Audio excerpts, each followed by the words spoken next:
We're on lesson 4. Howdy. And we're talking fractions and we're comparing them yet again. Now, in lesson 3, we talked about fraction strip towers and how they can be useful in comparing fractions. Very quick little review.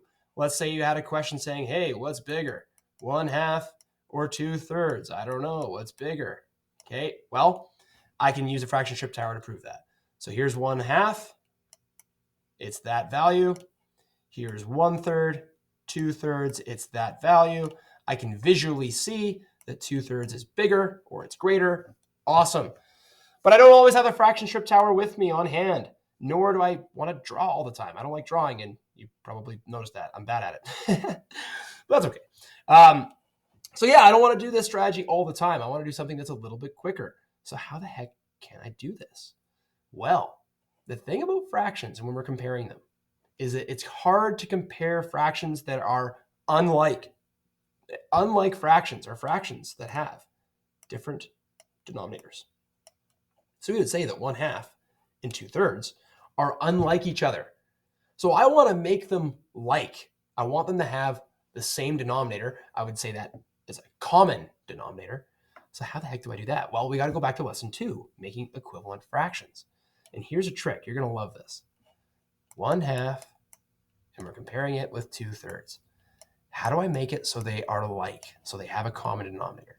Well, here's the trick, and I love this. It's easy. It's fast. You're going to love it too. 1/2, I'm going to times it to make it an equivalent fraction. And what am I going to times it by? Well, I'm going to look at the other fraction. I'm going to look at its denominator, and that's what I'm multiplying it by. So I'll write the equivalent fraction below it here. 1 times 3 is 3. 2 times 3 is 6. Okay, so 1/2 is equivalent to 3/6. Okay, but what about 2/3? Thirds aren't, that's not common. That's not a common denominator with 3/6. So what do I have to do? Well, I got to multiply this by something too. And what do I multiply it by? You may have guessed it, the other fraction's denominator.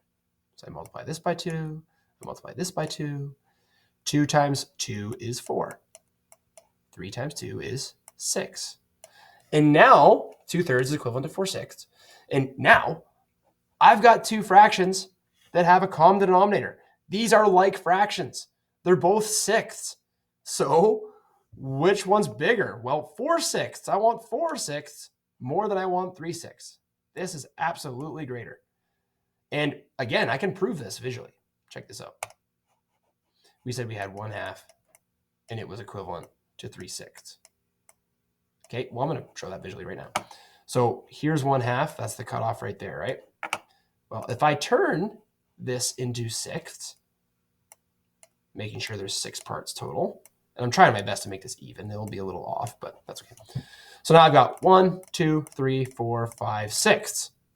Okay, 1/2 was this much right here, and therefore 3/6 is that much as well. Okay, my other fraction, I had 2/3. Okay, so 2/3 is this much, like we said earlier. There's 2/3. Okay, but what if I turn it into 4/6? Oh, I got to split this into 6 parts as well. So looks like this. 1, 2, 3, 4, 5, 6 parts total. So these are sixths, just like the other bar. Okay, and how many sixths do I have filled in here? I've got 1, 2, 3, 4. 4/6. Okay, so 1/2 is equivalent to 3/6. 2/3 is equivalent to 4/6. And we can see that 4/6 takes up more space, right? It goes further than 3/6. 4/6 is bigger. Okay. So whenever you guys are comparing fractions or a question asks you to compare fractions, let's say it was 3/7 and 1/4. All you have to do is multiply each fraction by the other fraction's denominator. So 3/7, I'm going to be multiplying that by 4. 1/4, I'm going to be multiplying that by 7. Okay, 3 times 4 is 12. 7 times 4 is 28. 1 times 7 is 7. 4 times 7 is 28. Now we have like fractions. They have a common denominator. Now it's really easy to compare them.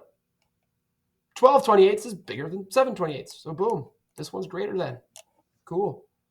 So long story short, we're going to find equivalent, or rather, we're going to find common denominators by finding equivalent fractions. And we do that by multiplying each fraction by the other fraction's denominator. And that's it. Have fun, guys. See you later.